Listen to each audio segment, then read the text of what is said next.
Welcome to Be.Live, be yourself and live your purpose. I'm your host, Rocka Cruz, and this is the fourth part of our series, Calm in the Chaos.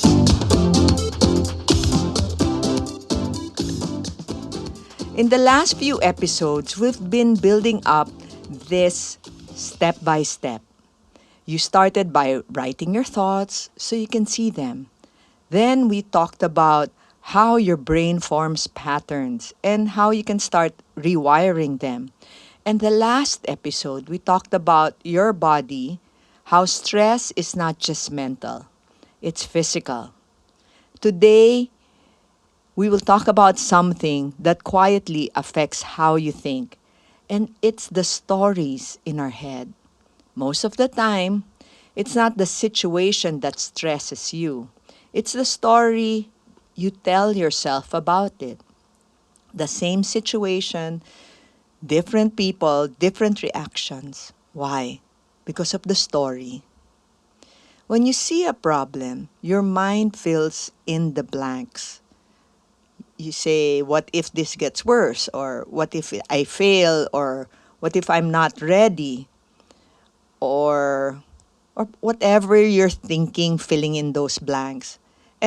And before anything even happens, you've already created an outcome in your head, which feels real. It feels like you're just being logical or even practical. You're trying to think ahead, filling in the blanks, using stories. You're not seeing reality, you're seeing a story. And where do these stories come from? Not just from what's happening now. A lot of it comes from what you've been through before, your past experiences, past failures, your past brokenness or hurt, and sometimes things you haven't fully processed. Maybe you've trusted someone before and got hurt. So now the story becomes people can't be trusted. Or you come from a family that's full of lack and your parents are always worried and things don't work out. So now the story becomes it will happen again. I'll be poor. I wouldn't have enough. Or maybe you made a mistake or your parents made a mistake before and you really can't let it go. So now the story becomes I'm rejected, abandoned, or it's it feels like I'm going to get abandoned again.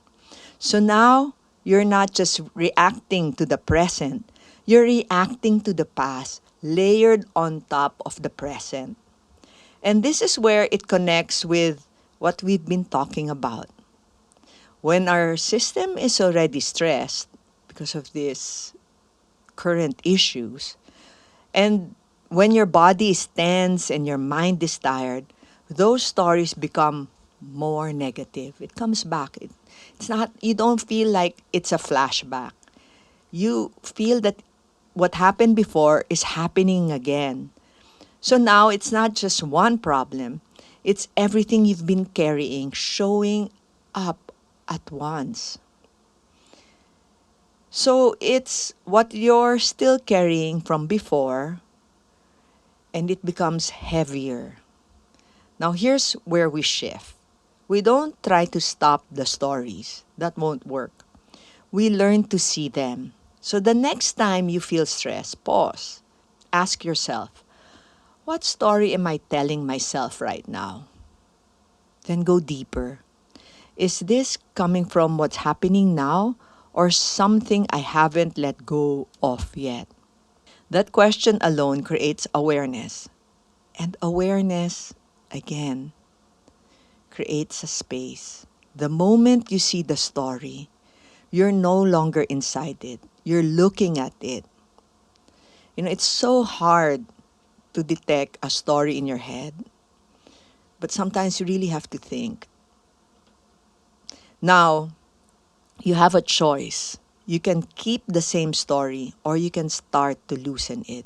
Not by forcing yourself to be positive again. It's not about positive thinking, but by being honest.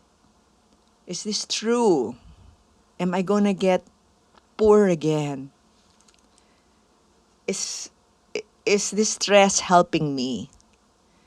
What are more grounded ways to look at this? And sometimes you can even go deeper. Sometimes it's not about changing the thought, it's about recognizing what you're still holding on to. Maybe it's rejection, frustration, disappointment. Maybe it's something you haven't forgiven, something else, or even yourself. And when you see that, you don't have to fix it. Just acknowledge it. Because awareness is the first step to release. And over time, as you keep noticing these patterns, as you keep questioning these stories, they start to lose their hold and you become less reactive, more steady, more clear. It's so hard to just accept that it's our stories in our head. The past is not the past yet. But as you see more clearly, you tend to lose it and to forgive it. And when this ties everything together, when you write your thoughts, you understand your patterns, you regulate your body, and you question your stories. And that's how to take control. So here's something simple you can do today. Catch one story. Like now, with everything that's happening, our economy, our family issues, our body, our health, write it down and ask, is this true? And if it's true, we can still do something about it. Is it from, you can ask yourself, is this from now or my past? And ask yourself also, what's a better way to respond? Is it anger or realization? You start there. Instead of just, and if you do react or you've reacted in a way that you didn't like it, you still can come back. Why did I react that way? And then you see if this is a story. Sometimes we overreact because you really have a past that you haven't taken care of. Most of this stress you feel is not just from what's happening. It's from the meaning you attach to it. And when you start shifting, everything starts to feel lighter. I know it's just like hanging, but you ask yourself, the next episode will talk something that ties everything together. How to stay grounded long term, even when life stays unpredictable. So see you there.